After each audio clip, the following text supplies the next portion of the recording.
The exhibition is called Entangled Pasts, 1768 to now. The show opens in the courtyard with Tavares Strawn's The First Supper, where various heroes of Black history are gathered around a table, all at an equal height. They all have a seat at the table, and really that's the message that we wanted to convey with this show. Britain's history is a complex one, and we need ways of being able to talk about the colonial past of Britain's history and the legacies of colonialism, and a way of thinking how we move together for the future. What's particularly interesting about this pair of portraits is that they were deliberately painted so that they would be sent back to England to really mark King Henri Christophe's status as a Black king after the Haitian Revolution. And what I think is really special is that King Henri Christophe, ever the strategist, absolutely acutely aware of the fragile role of the new kingdom of Haiti within all colonial eyes watching, kind of speaking back to Europe by bringing his portrait back into the halls of the Royal Academy.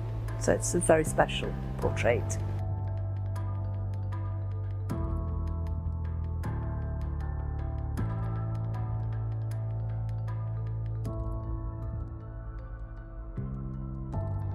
This is a painting by Carrie James Marshall, an imagined self-portrait of an 18th century painter called Scipio Moorhead.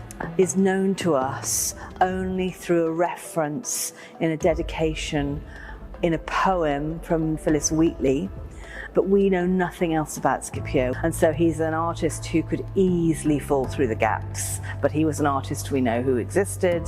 And so Carrie James Marshall is filling in the gaps, really, the archival gaps, of which there are many in the 18th century concerning Black lives. One of the aspects that we wanted to bring to the fore in this exhibition in general was exactly that: who gets remembered, the visibility and the invisibility. Some Black Britons were extremely well known, and some are completely unknown sitters. And we didn't want to shy away from that issue of anonymity, because I think it's an important part of the kind of archival occlusions of Black lives. So this is a beautiful piece by Lubena Hamid. It's about the lives of the enslaved people. On the back of each of them there's a balance sheet, and there's also a little poem about their original name and the way in which that name is taken from them and given a new name in a new context in a strange country, and talks about what they used to do in their homeland and what they're made to do now.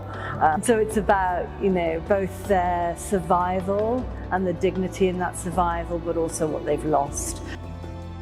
It really sums up what I hope the vision and the message of the show is, which is this idea of justice for all. And so it seemed like a fitting way of circling back to the idea of racial justice. One of the things that I hope that this exhibition will do is to open up a conversation. Art is a good way of engaging people straight away because it's so visual and immediate, and I hope that even if people don't understand necessarily all the complexities, because it is a complex history, they can still come away with pieces of art that resonate for them, thinking about their own place in Britain today, how people can think about the future in relation to a lot of the kind of troubled histories that the nation has.